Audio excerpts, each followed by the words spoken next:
கணசாமி அம்மா, நாளைக்கு கோழி மீன் காடை கௌதாரி முட்டை செய்யணும். கோழிய குழம்பு வச்சிருங்க, மீனை வறுத்துருங்க, காடை கௌதாரிய சுக்கா பண்ணிடுங்க. அப்புறம் முட்டையை அவிச்சு வச்சிருங்க. சரியா? சரிங்கம்மா. ஆங்கம்மா. இவ்வளவு சாப்பிடுறது கேக்குதா இல்ல வீட்டுக்கு பக்கத்துல ஒரு முனியாண்டி விலாஸ் துறக்க போகுதா? ஏய், என் சமையலை பத்தி கேட்டீங்களே, இப்ப வந்துட்டு போகுதே ஒண்ணு. அது இந்த வீட்டுக்கு வர்றதுக்கு முன்னாடி எப்படி இருந்தது தெரியுமா? மோர் ஊத்தி வைக்கிற மக்கு மாதிரி இருந்தது. இப்போ பீர் ஊத்தி வைக்கிற ஜக்கு மாதிரி இருக்குது.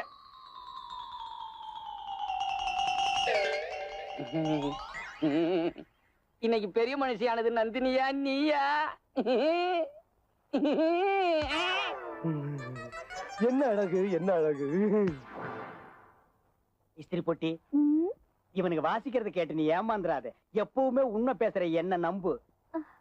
அட போய்யா, இவளை பார்த்தா பெரிய இடத்து இஸ்திரி பெட்டி மாதிரியா இருக்கு. அலங்காரம் பண்ண கோபுர கலசா புடவைய கட்டி